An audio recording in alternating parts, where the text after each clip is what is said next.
बेटा घर की चीज घर ही में तो है, क्या जा रहा है? बुद्धि काम नहीं कर रही है। महाराज क्या हुआ? अरे तीजी चाल चली शकुनी ने,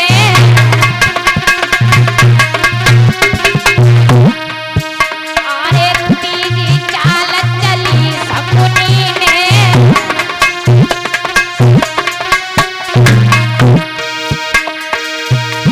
के पे तो द्रुपद बेना हार गए शकुनी के पांचों बेटा बेटा।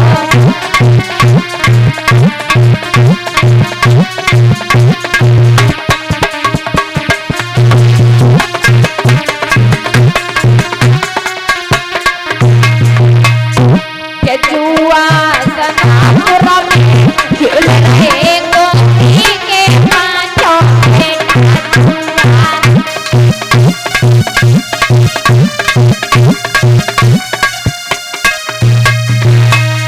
महाराज। इधर कौरवों पांडवों में जुए का खेल होने लगा। महाराज धर्मराज सब कुछ हार गए, यहाँ तक कि द्रौपदी को भी जुए में हार गए। जैसे ही पांडव हारे, महाराज कौरव सब ताली पीटकर हंसने लगे। जब महाराज ताली पीटकर हंसने लगे, इधर धीरे धीरे समय व्यतीत हुआ। महाराज दुर्योधन ने कहा, भैया दुशासन अब किस बात की देरी है, एक काम करो। बोले क्या? जवाब दिया, महाराज हुआ ऐसा। जवाब दिया, द्रौपदी को सभा में लाइए और नग्न करके हमारी जंगा पर बैठाइए। इधर महाराज दुशासन चला।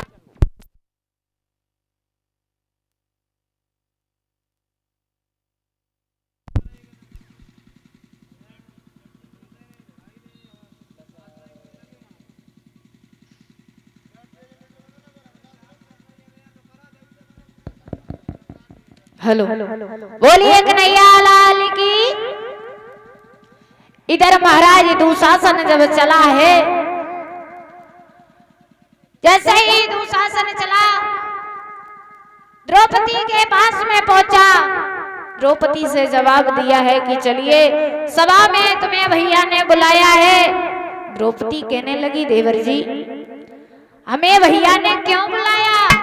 अरे वहां भीष्म पितामह बैठे, जेठ करण बैठे, गुरु द्रोणाचार्य बैठे, हमारे पांचों पति बैठे, वहां हमारे जाने की क्या जरूरत है? जवाब दिया, राजी से चलो तो चलो, नहीं तो तुम्हें बलपूर्वक हम ले जाएंगे। जवाब दिया, हम नहीं जा सकते। महाराज द्रौपदी के दुशासन ने केसों को पकड़ा, खींचता हुआ महाराज सभा की तरफ जा रहा है। वही द्रौपदी जिसे देखने के लिए देवता तरसते थे, आज मैया गलियों में खिंची हुई जा रही है, चिल्ला रही है, लेकिन कोई मदद नहीं कर रहा। बारे समय महाराज जब द्रौपदी सभा में पहुंची,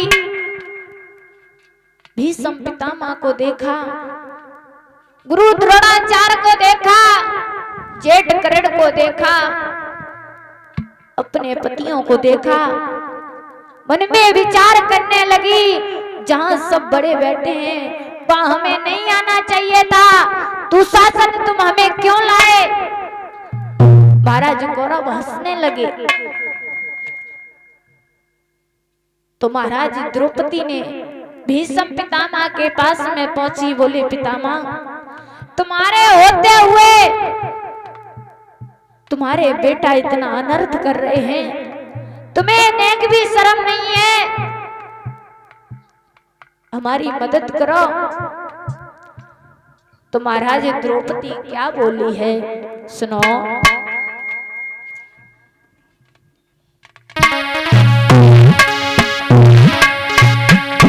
कि ब्रह्मचारी ओ जन्म तक ससुर ब्रह्मचारी, ब्रह्मचारी ओ ससुर ब्रह्मचारी।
ब्रह्मचारी ओ जन्म तक ससुर ब्रह्मचारी, ब्रह्मचारी ओ ससुर ब्रह्मचारी।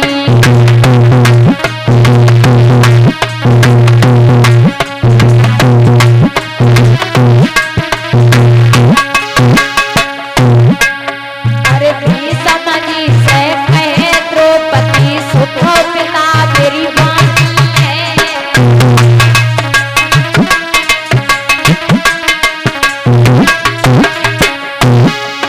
ये भीष्म जी से कहे द्रौपदी, सुनो पिता मेरी वाणी है।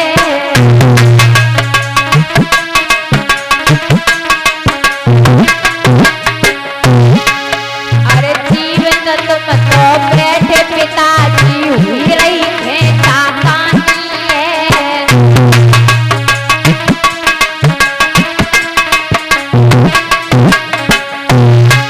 सोनी भैया रे दूध लगायो माँ अपनी को, तेरे भैया रे दूध लगायो माँ अपनी को।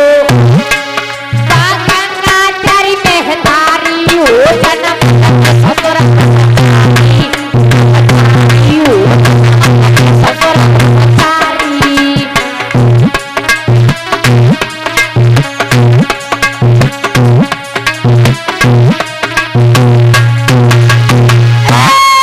ब्रह्मचारी हो जन्म तक ससुर ब्रह्मचारी, ब्रह्मचारी हो जन्म तक ससुर ब्रह्मचारी।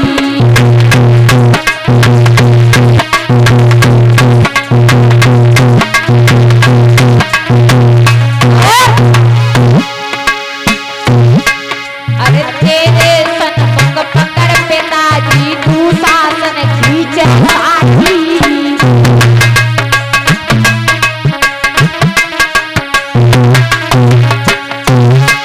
अरे तेरे सन्मुख पकड़ पिताजी दुशासन खींचे साथी।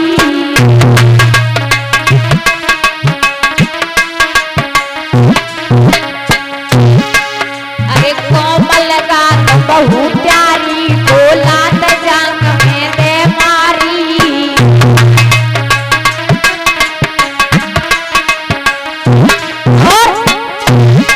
सोई भैया रे जो साड़ी खुल जाए सभा में, मेरे भैया रे जो साड़ी खिंच जाए सभा में, मैं मरूं शर्म के मारी हो जनमत के ससुर ब्रह्मचारी। ससुर ब्रह्मचारी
द्रौपदी कहने लगी है पिताजी तुम्हारे सन्मुख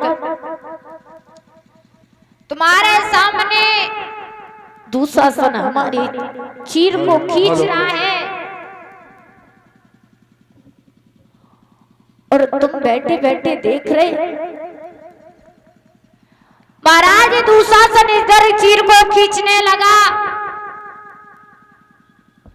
द्रौपदी सोचने लगी अब हमारी लाज कोई नहीं बचा सकता। महाराज द्रौपदी ने सबसे मदद मांगी लेकिन जब किसी ने मदद नहीं दी तो महाराज दोनों हाथ उठा करके जवाब दिया, हे माधव अब तुम्हारे सिवा हमारी कोई लाज नहीं बचा सकता। श्याम हम नंगी पैदा हुई थी, अगर नग्न हो भी जाऊंगी तो हमारा कुछ नहीं बिगड़ेगा लेकिन तुम्हारी लाज जाएगी। सुनो श्याम। और क्या बोली है द्रौपदी,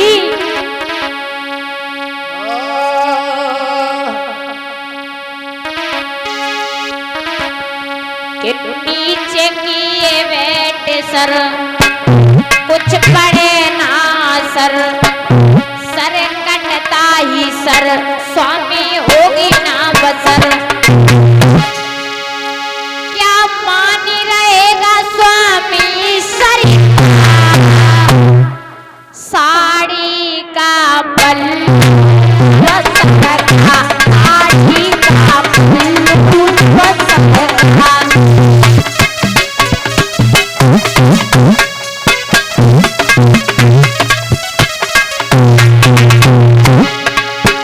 नीचे किए बैठ कर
जवाब दिया, प्रभु अगर आज मेरा पल्लू ये उतर गया तो हमारा तो कुछ नहीं बिगड़ेगा, लेकिन तुम्हारी लाज जाएगी। महाराज जैसे इतनी बात कही,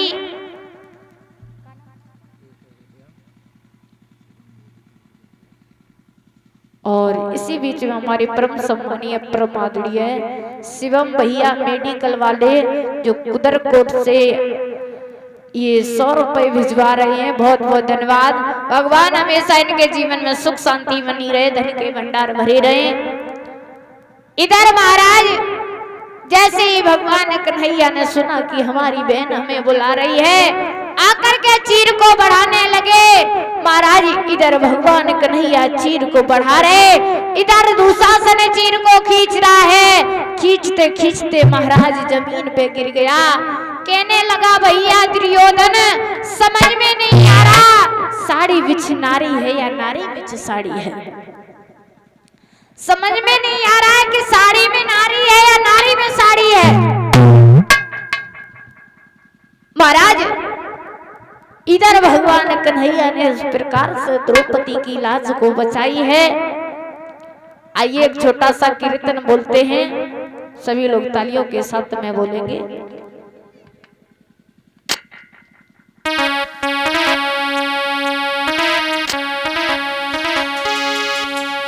श्रीमान नारायण नारायण हरि हरि, श्री नारायण नारायण हरि हरि।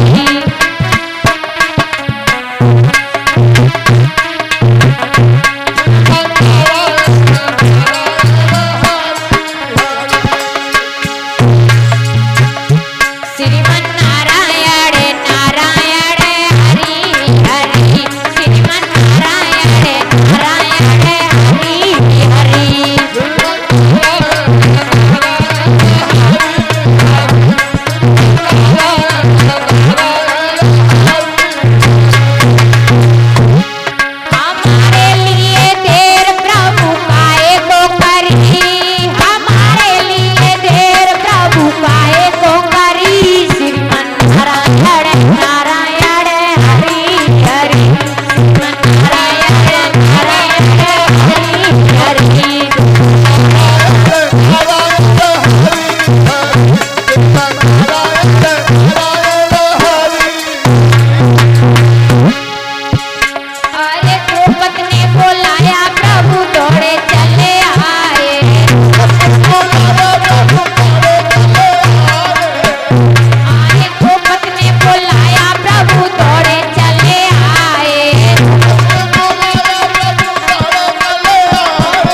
बोलिए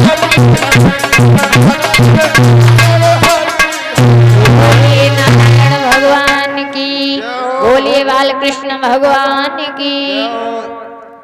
इधर महाराज, इधर भगवान कन्हैया ने भरी सभा में द्रौपदी की लाज बचाई। धीरे धीरे समय व्यतीत हुआ।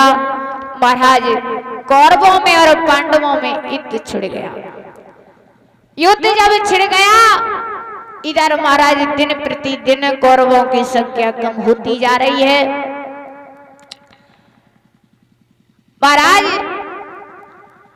जब दिन प्रतिदिन कौरवों की संख्या कम होती जा रही है, महाराज दुर्योधन बैठा था, कर्ण आ गया। कर्ण ने पूछ दिया, भैया बड़े उदास लग रहे, क्या बात है? महाराज दुर्योधन कहने लगा, भैया समझ में नहीं आ रहा है कि पांडव 5 के 5 हैं, लेकिन कौरवों की संख्या कम क्यों हो रही? हमें लगता है इस युद्ध में कुछ गड़बड़ी है। महाराज कर्ण कहने लगे, भैया तुम्हें नहीं पता है, तुम्हें नहीं पता कि पांडवों की जीत क्यों हो रही? बोले क्यों हो रही? सुनो। और क्या बोले कर्ण भैया?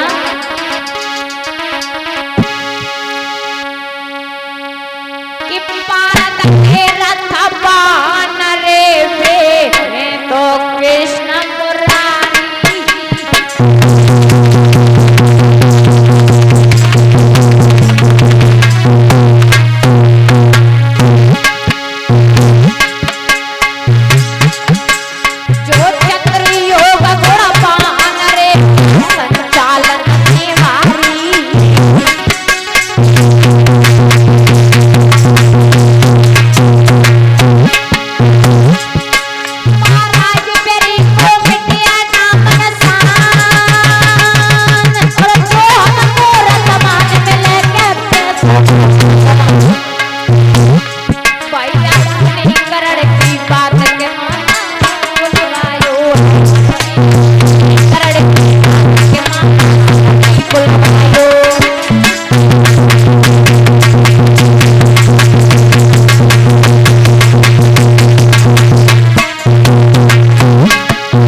जवाब दिया कि जो अर्जुन का रथ चलाता है वो स्वयं भगवान कन्हैया है, और अगर कन्हैया जैसा रथवान अगर हमें मिल जाए तो भैया मैं प्रण करता हूं कि अर्जुन को मैं मार दूंगा। महाराज जैसे इतनी बात कही, उसी समय मामा शकुनी को बुलाया। शकुनी से जवाब दिया कि कन्हैया जैसा कोई रथवान ढूंढिए। महाराज शकुनी ने जवाब दिया कि शल्य जो है बहुत अच्छा रथ चलाना जानता है, वो ही कर्ण के साथ में रथ चलाएगा। जैसे ही शल्य से कहा कि तुम्हें कर्ण का रथ चलाना होगा, बोले ठीक है। इधर महाराज जैसे इतनी बात कही तो कर्ण ने एक प्रतिज्ञा की है। क्या भैया सुनो।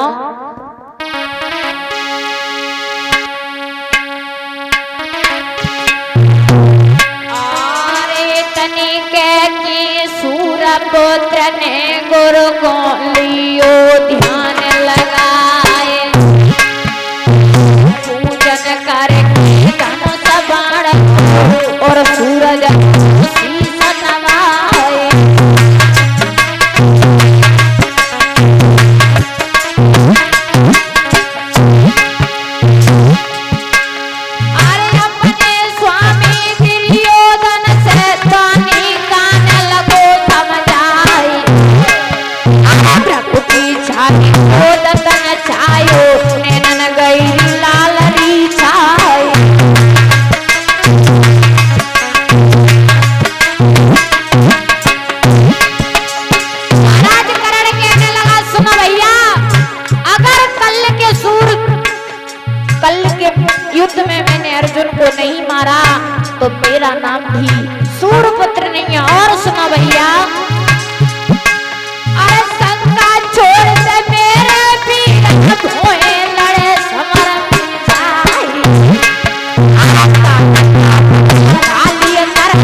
हेलो। महाराज जैसे ही कर्ण ने कहा कि भैया कल के युद्ध में मैंने अगर अर्जुन को नहीं मारा तो लौट करके महलों में नहीं आएंगे। जैसे ही इतनी बात कही धीरे धीरे समय व्यतीत हुआ। जैसे ही महाराज इधर भगवान कन्हैया को पता चल गया कि अर्जुन ने मारने के लिए कर्ण ने प्रतिज्ञा ली है, तो उसी समय महाराज मैया कुंती के पास में पहुंचे। कुंती से जवाब दिया बुआ तुम एक काम करो। क्या? बोले तुम कर्ण के पास में चली जाओ और कर्ण के पास में से 5 बाण जो है वो लेकर के आओ। अगर 5 बाण तुम नहीं लेकर आई तो अर्जुन को कोई नहीं बचा सकता। महाराज कुंती सोचने लगी हम कर्ण के पास कैसे जाएंगे।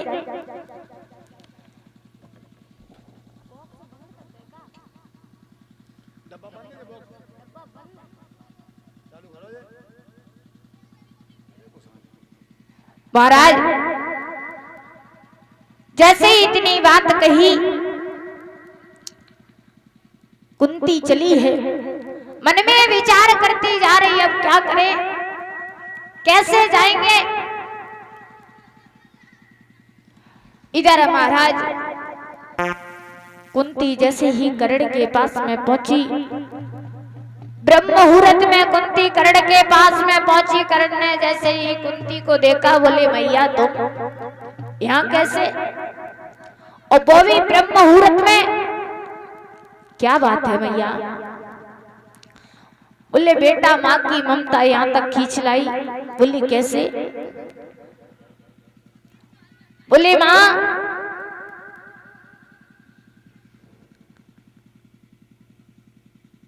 ऐसी कौन सी ममता है, और फिर भला तुम तो अर्जुन की माँ हो तो हमारे पास तुम्हारी ममता कैसे आई? कुंती कहने लगी बेटा तुम्हें नहीं पता, अभी तक तुम्हें यह पता था कि मैं सूर्य का पुत्र हूं, लेकिन माँ का पता नहीं था। बेटा वो अभागिन माँ मैं हूं। बोले तुम? ऐसे नहीं हो सकता। बोले हाँ बेटा। बोले माँ अगर तुम मेरी माँ होती तो फिर इतने दिन हमसे दूर क्यों रही? तो कुंती समझाकर बोली बेटा मैंने तुझे कुंवारे पे पैदा किया था। और कैसे पैदा किया था सुन लाला। आरे कुंता भोज की सुता और लली बबोला कोरे अता प्यारी।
कुंती सी मैया, अरे रोई रही कुंती सी मैया, और करम लेखन मिटे करो चैना को चतुरैया।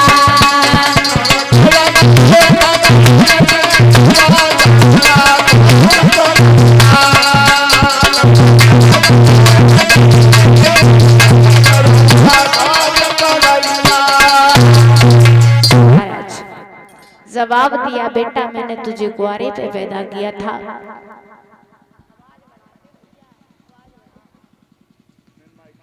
महाराज जैसे ही इतनी बात कही, बोले फिर माँ तुम अब यहाँ क्या करने आए? बोले बेटा हम इसलिए आए हैं कि कल के युद्ध में तू मत जाना।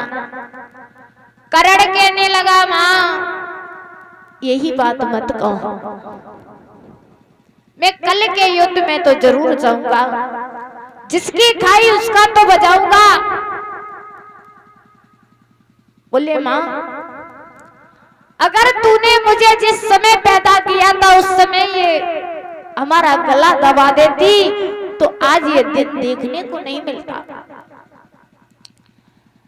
माँ तुम मुझे पहले बता देती तो मैं अपने भाइयों से युद्ध नहीं करता, लेकिन अब नहीं मान सकता। हाँ माँ तूने मुझे अपने कोख में पाला, जन्म दिया, इसके बदले तू हमसे कुछ मांग ले, कुछ हमसे मांग लीजिए। माँ ने जवाब दिया बेटा अगर तू नहीं मान रहा है तो हमें परशुराम के दिए हुए 5 बाण दे दे। जैसे ही महाराज बाण मांगे कुंती लेकर के चली। इधर महाराज जैसे ही सुबह हुआ युद्ध के लिए तैयार हुए।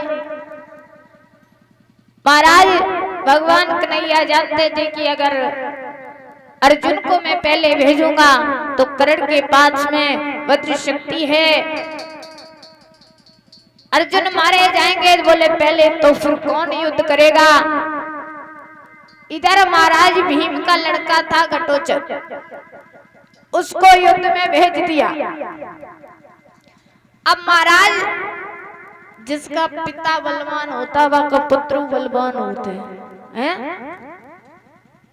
जैसा पिता होगा वैसी संतान होती है। महाराज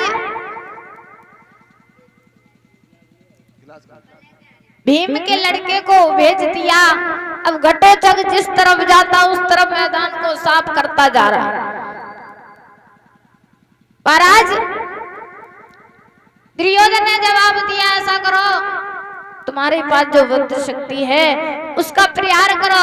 कर्ण कहने लगा अगर मैंने वज्र शक्ति का प्रयार कर दिया तो अर्जुन बच जाएंगे। दुर्योधन कहने लगा अर्जुन तो तब जब लड़ने आएंगे जब भीम को लड़का हमें तुम्हें छोड़ दिया। भाई ये हमें छोड़ देगा तभी तो वो लड़ने आएंगे, प्रयार करो। महाराज वज्र शक्ति का प्रहार जब किया घटोत्कच मूर्छित होकर के जमीन पे गिर जाते हैं। जैसे ही पुत्र को देखा महाराज भीम उधर से भागे, दुशासन को जिंदा जमीन में गाड़ दिया। जब भाई भी मर गया दूसरा दुर्योधन ने सोचा कि अब भाई भी मर गया, सारी सेना भी मर गई, अब कर्ण अकेला कर भी क्या लेगा। तो महाराज भागने लगा। भीम ने दुर्योधन की जंगा को फाड़ दिया। दुर्योधन वहां से भाग जाता है। अब कर्ण अकेला बचा। जब कर्ण अकेला रह गया भगवान कन्हैया कहने लगे अर्जुन बाण छोड़ो। जैसे ही अर्जुन से कहा कि बाण छोड़ो, अब अर्जुन कहने लगे ऐसे कैसे छोड़े, वही वो तो नियत्ता है और नियत्ते पे वार नहीं की जाती है। भगवान